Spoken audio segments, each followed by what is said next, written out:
Hello, everyone. My name is Marion with DTM Real Talk Channel. It's the channel that you can tune into, have the ability to listen to the thoughts of others about topics all over the world that touch every one of our lives. Everybody goes through basically the same thing. There is nothing new under the sun. So if you're going through, someone else has already been there. Maybe you can find hope. Maybe it's a pathway that can set you on the right road just by tuning in. So DTM Real Talk, just keeping it real. And if you like it, like us at the bottom, subscribe, and let us know just how we helped you. Just keeping it real. Nothing but love.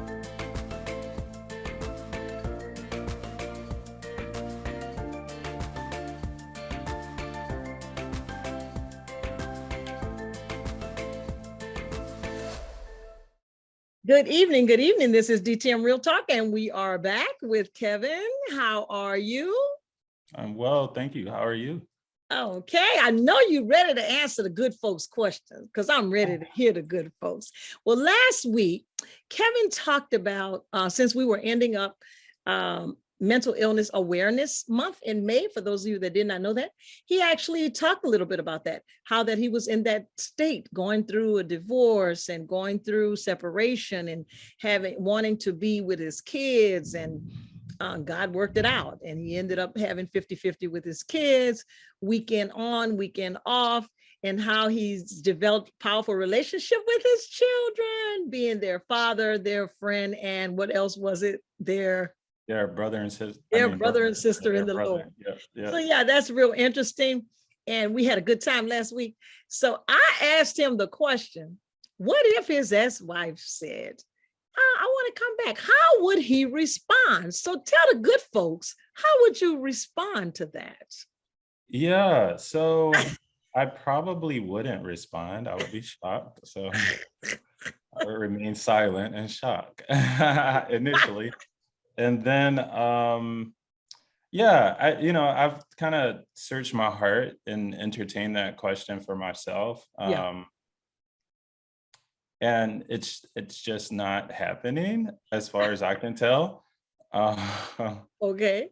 I appreciate you coming around and seeing the value in me. However, I am much past the place where you are an option for me in a romantic sense.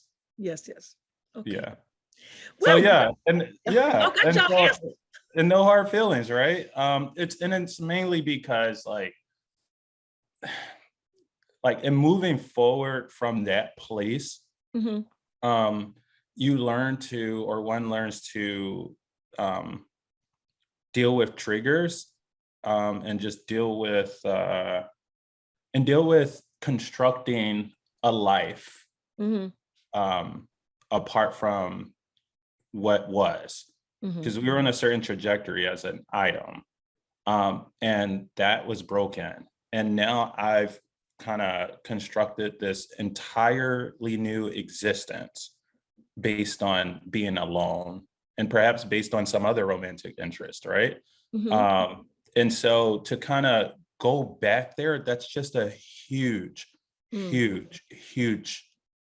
jump or leap back, because that's foreign now, and it doesn't make sense. It doesn't fit to me. It doesn't, because revisiting that in that way means like, okay, now I have to get to know you from the time, not even from the time we separated, because I thought I knew you and I didn't. I realized I didn't. So I got to get to know all of you, and then who you are now, and we got to even see if we're compatible. But I'm not willing to exhaust that amount of energy in that direction. It's not for me. Right.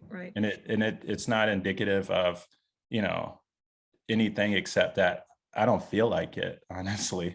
It's a lot of work. It's a lot of heavy lifting. That's just not something I want to exert my energy into, Okay.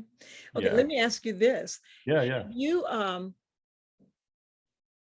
let's talk about the word forgiveness. Yeah. Okay. Define forgiveness in your from your perspective. I think forgiveness, I don't know, like maybe that word freedom I was talking about before, Mhm. just freedom from the consequences or ramifications or implications of like one's offense or sin towards me. So like if I'm the forgiver in this situation, Mhm. um, I would allow myself and others to be free of any kind of like judgment or condemnation Mhm. that may rightly or wrongly kind of come from the offense. Right. Um, yeah, and if I'm being forgiven, like I guess I would expect the same thing, right? And so it means that you can trust that I'm not out to get you, that I'm not going to try to pay You you lay back. no blame. There's no Yeah, blame. You lay no blame. I'm not going to try to pay you back at any Yes. point for what you've done to. In fact, I'm going to try to bless you every opportunity I get. And that's a process, right? You get to Yeah, that point. Um, absolutely. but yeah, that's kind of what it is for me, I think. But I Okay. wasn't prepared for that question. I So know you weren't. I forgive me, pastors, any of my pastors watching, Pastor know. Smith and Pastor Carter, Pastor Lusk, Pastor Aker, all the pastors I've been with, if I didn't quite measure up, forgive me. You're fine. Forgive me. Yeah, You're there you go. fine. You're fine. I haven't seen you in so long. I'm Yeah, just giving yeah. you big hugs. I used to give you Yes, big hugs. Big absolutely. hugs. But okay, so wonderful. So we talked about that forgiveness. So let's just talk about Can I um say one more thing? you can tell me two more things. Okay, cool. Three more things. So, okay, cool. So back to the part about like going through the mental anguish and just emotional despair, whatever. Um, like those other therapeutic methods Okay. that worked for me. Like I remember like teaching a class, like I was teaching sixth grade at the time. And I was teaching them about blackout poetry, right? And so that's where you like take a poem and you black out all the words using like a black marker, all Mhm. the words you're not going to use for your original poem. So Okay. you're creating an original poem using some of the words that are in the poem. And so you black out those words. And so I'm teaching kids how to do this. And of course, I do one as an example. And I didn't know what I was going to do, right? I just, it was something we thought of at the last minute. It's like, oh, that'd be cool to do that. So the poem ended up being, and I was actually looking at my phone to see if I can find it. But it ended up being um, a poem about my ex-wife. Uh-huh. Um, and it was few words, maybe like 10 or 12 words that I used. And it just talked about her being, I wish I could find it real quick. But anyway, poetry and writing was a way that I kind of got those feelings out. And it wasn't always voluntary, right? And so I Mhm. would say to the dad, anybody who's kind of been hurt by betrayal or whatever, like finding healthy ways to get out those emotions and feelings, I think will benefit you greatly. Right. And really leaning into it when it presents itself, because I wasn't trying to do that. That was my goal in that moment. Mhm. But once I realized what was happening on a personal level, I just kind of leaned into it and I appreciated it. I Wow. appreciated the opportunity to get something out of my heart that I didn't even know was there. Out of your pain. Yeah. Yeah, it was there, and it will manifest itself one way or another, Yeah. right? And so I could have easily shut that down and said, oh, this is not the time or the place, this is school, I'm a school teacher right now. But I followed through on that Yeah. feeling, and I didn't share really with the kids. I just did Yeah. another piece that made more sense for that time. But I just allowed, and the same thing happened with art therapy, right? Like a person invited me to some art therapy place, and I just started drawing images, and since Okay. then I've been like drawing stuff, and I journal, and like I talk to people, right? And so that means when I interface with her, like I never raise my voice at this woman. And I don't, by the way, I don't want to make it seem like I was perfect. Like I had my issues in the Yeah, we know marriage. that. Go ahead. Yeah, for sure. But like I never raised my voice, never like just kind of said anything derogatory or demeaning, at least to my recollection. And so, except one time, and that was after we had been separated, because I felt like I was being taken advantage of. So I just kind of stood up for myself. But you know, for all of this to happen, I'm like, well, like I had to find ways to express myself, I think is what I'm saying. That was healthy because there are a number of opportunities to express myself unhealthily. And I just knew that didn't align with the goals that I had set. But I really, really wish that I could find this. Maybe I'll find it and come back, but you could definitely go move forward. So writing Yep. and art were two therapeutic ways that you utilize to help you get through the low times. Yep. Music, of course. Music helps. Yeah. Music. Yeah. Well, actually, writing helps me, which is why I wrote another book while working on another one. Right? Yeah, it helps me a lot. So good. Very good. So, what are you doing right now, occupational wise? Yeah, so I found a poem, by the way. I'm a teacher. I teach 5th grade ELA right now. I'm sorry, 6th grade. I'm looking to kind of move more into like a leadership role at the school. Hopefully I just submitted a plan. Hopefully that kind of goes through, but it will center on youth character and leadership development. Yeah, so which is much needed in our school, but that's what I'm doing professionally right now. Maybe I'll come on another time. Maybe you'll have me back.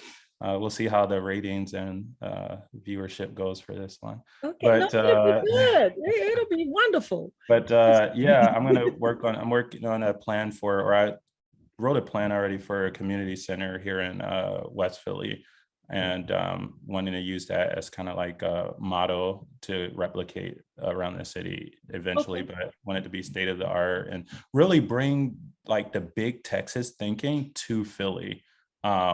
It's just not here in our hood regions in terms of like the facilities and the programming and all of that. Like we just need it here because our kids deserve it. So I want to be a part of making that happen. Awesome. Yeah. I have a question. I have another question too. Since you deal with kids, you're dealing with 6th graders. How do you explain to them? Because there's so many kids right now that are lost in their identity. And a lot of it is because of their rearing, but a lot of it is because of the exposure. They have access to the internet, the television, 2 women kissing, that's normal to them today. 2 men kissing, that's normal to them today. But we know, how do you deal with that? How do you guys deal with that?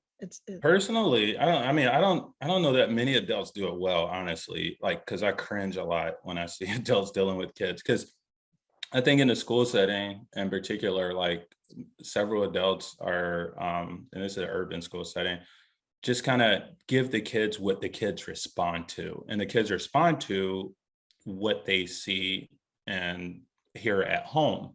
So if a parent screams to get the kid's attention at last, right, it's like, do this, do that, do the other. After several times of trying to get the kid to do it without screaming, but the kid responds to the screaming, the kid comes to school and they need to hear an adult scream. So the adults think to get the kids to cooperate or redirect. And I just feel like that's the lazy approach. I think we just need to, I rarely just raise my voice at school. I think part of that is compassion, just like recognizing their kids, number one. Pastor Smith says this often, more is caught than taught. So, they're just kind of mimicking behaviors a lot of times. And so you meet them where they are. That's what I do. You meet them where they are. You don't criticize them. You don't, correct them without giving them some sort of explanation. So not how we were raised, like, because I said so, or do what I say, not what I do. Like that doesn't work with this generation. No, it doesn't. And so, meeting them where they are in terms of like understanding what they've been exposed to and at what levels, understanding any gaps they have, like academically or socio-emotionally, understanding what their dreams are. And if they haven't dreamed, for helping them along that process of like, okay, what do you like? What do you enjoy? Just really spending time with them and really hearing them. When kids feel, seen and heard, like anybody, they respond better than they would otherwise. I think it was my former principal, who I'm still in touch with actually from high school. She shared with me, and I think it's someone else's quote, but she said, kids don't really care how much you know until they know how much you care. And so, really it's that caring, just be caring, be loving. And I think being a parent helps me in the school setting. Like a kid today, as soon as I walked in the room, he's cussing, be this and be that. And, and I'm like, hey, sit down, stop. He's like, boy, shut up. I'm like, so I found myself getting, like bothered. And then I remember I had this call and I said, I have to be clear-minded. I can't be screaming at kids today. Nah. But I did remember this call in the back of my mind. And so I wanted to make sure I stayed in a space that was conducive for me showing up as my best self here. But regardless of the call, I would take the approach of like, okay, so I went over proximity matters, right? So I went over, got close, whispered what I needed to say. So there's no public humiliation, no embarrassment.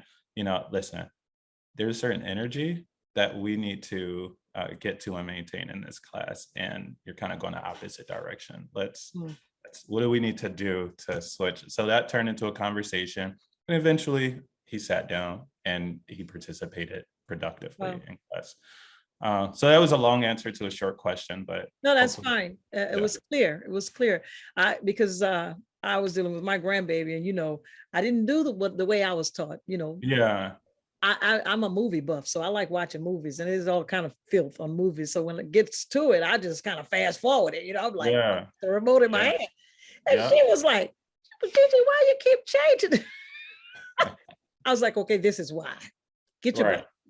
I did. Because she knows how to go to her Bible on her phone. And I said, flip to this. And I talked about Adam and Eve, not Adam and Steve. She fell out laughing. I said, so find it. Come on. I want to show you. I want to show you. So I said, so does that make sense? She's like, I said, so is that right? No. I said, okay. Now I didn't say that. God's word said that. Right. Yeah. And I think teaching kids, I think teaching them to not only know like what God's word says and kind of keeping that at the forefront, and this is the standard, right? But sometimes we don't consider the humanity of the kids, right? And so that's what I try to do in my roles. And usually it's not a leading, and I love the fact that, she was inquisitive and you leaned into that opportunity, right? To share, but prior to that, it wasn't a ramming down the throat, right? No, absolutely not. And so they'll like reject that outright. But I think being like mindful of the humanity of kids and people in general, really, okay, God's word says this. However, I feel this. What do I do with that? What does this mean? Why is this the case? Really going along, because they didn't do it. Old time church, they don't necessarily do that with folks. That's called discipleship. Do that with us. It's called discipleship. You got this right here, a backhand. And so, I rarely have like conversations about, or I rarely have conversations nowadays saying, God's word says this, it's right, and that's it. Right. That's not a conversation, right? Right, it's not. And so that usually comes later, after I've gotten to know the person, after I've expressed, now, I mean, granted, there are times in evangelism and witnessing where you don't got time to spend with people and you need to give them the word. Right. So you give them the word, but I'm talking about the people in our everyday lives. Yeah, sure, as you're going. Show more interest. in their lives, in terms of like what their interests are and passions and Right. problems and proclivities even. Where they are. Yeah. Yeah, yeah. We're all uniquely human, Right. so we share in our dignity as humans. But I was just telling my mentor yesterday, there are a set of circumstances and factors that contribute or have contributed and are contributing to like who I am, who Mm-hmm. I'm becoming. And no one has that except me. And therefore no one's like me. Because I used to try to look for people like me. Mm. I mean, there's some similarities, but there's There's no only one. one you, There's Kevin. only one me. If they And try to maybe, be like you, they're gonna be come number on now. two. Maybe that's where the fearfully and wonderfully made part comes in. The fact that That's all these exactly billions of right. people, Yes. perhaps trillions that have ever existed and will ever exist, Yes. right? It's like you are one in that number, one literally, and that's what makes you fearfully and Yes. wonderfully made. I taught the kids today in class about we were talking about the heart, because we were talking about the brain yesterday, the heart today, human body overall. And we learned that the human body consists of like, I think it's like 37 trillion cells, and how the blood is responsible for pumping blood to every one of those cell engines Mm-hmm. through the cardiovascular system. And so it's like, wait, what? And when you study the human anatomy, like even just one aspect of it, like the eye or the brain, it's like, how can you not appreciate the intelligence of God? Like, if nothing else, there's intelligent design. This did not Right. just happen. But I'm going on a tangent, so I'll stop now. No, But you're fine. kids like when you kind of, you get, and the other thing is too, what helps with reaching kids is like become passionate about something, Yeah. and let them see you passionate about that something. Because for me, even as an adult, if someone is trying to persuade me on a matter or an issue, if they're not passionate, if I don't sense that, if I don't sense the conviction, and they haven't like embodied that or embraced that for themselves, I'm Mm-hmm. less likely to, particularly given my personality, I'm like, I don't want to have anything to do with it. You're Right. not sold on it. Yeah. And so translate that to spirituality. And it's like, okay, if I'm not sold on Jesus, I'm likely not going to influence others to be sold on him. Right. And, I may have a gift, right? And the gift will make room for me, and the gift will yield whatever, fruit. But how much more could I affect positive change? How much more could oh, that was the other shirt from yesterday. Be the change. I mean, you showed off your shirt, so I was like, Right. I'm busy. But how much more can I do that from a place of, authentic or Yeah. genuine, just passion? Right. Right. You reminded me of I had my grandkids. I had 9 of them. Actually, I have 14, and I told the moms and the dads, only send me the ones that can use the bathroom. Okay. So I had 9 of them in 2019, and talking about reaching them. I Mhm. cannot keep up with technology with Mm, 9 kids. yeah. So I took all the iPads, all of them, Kevin, all of Yeah. them. They give me Yeah. every last one of them. I put them in the closet. But I didn't just take them, I replaced them with something. Hmm. I ordered Old Maids off the internet. I bought Would you Jack. order? Old Oh, Maid. yeah, yeah. Yeah, I know It's Jax a for sure. card game. And Hmm. I bought Jacks. That's what I know how to do. Yeah. Gin rummy. I bought a deck of cards and some dominoes. Yeah. The kids love that. They love And I it. sit them down. And I had them outside playing and running. And we Yeah. went to the zoo later, but I had a hose pipe and I was skeeting them with water and running Hmm. around the house 12 o'clock midnight. Of course, I was tired by the time Hmm. Yep. But my point for saying that is that I had to not just take what they were used to, I had to replace that with something, show passion, what you just said about Hmm. being involved in caring about them learning to do something different. Yeah. And it worked. We created some very powerful memories, And I mean, I had them all in the kitchen baking cakes, putting icing on the cake, the boys too. Yeah. Yeah. And those are the memories that stick, right? We were talking about Yeah. the burning yesterday, and it's like, Yeah. you know, all the cells can't retain, all of them can't retain like all the memories. They forget Yeah. some, but the ones that stick are the ones that have like strong emotional, you know, That's right. ties. And like, don't you know, I remember just waiting for my grandmother to pour that cake batter that she had just mixed up into the cake pan so I can take that bowl and lick it. And lick it. Lick it. And you know, there was many of us. So, you know, somebody got the spoon, somebody got one half of the bowl, somebody got the other half of the bowl. You know what I mean? And so I played jacks today in class. The kids were putting on, towards the end of class, putting on all these old school R&B songs that I listened to. And I'm like, oh, I'm their parents' age. Their parents must listen to this. But they were jamming to it. Like they really, really knew what it was talking about. In the way that I might jam to Bobby Womack or somebody. Like you know, now I know what he's talking about, but back then I didn't. You know that. Yeah, right, man. Right. Yeah. But, well, awesome.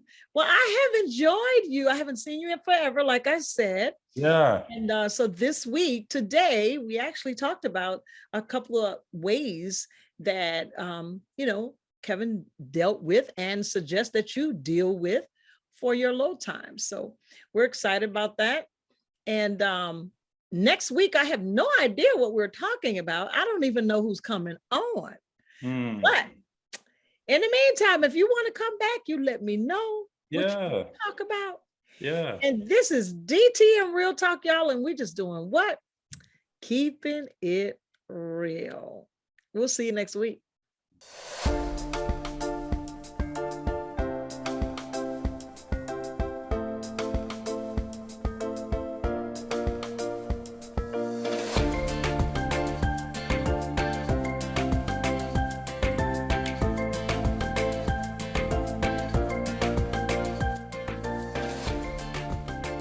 Thanks for watching DTM Real Talk. Be sure to join us for more conversation. And oh yeah, don't forget to hit that like button, share, and subscribe while you're there.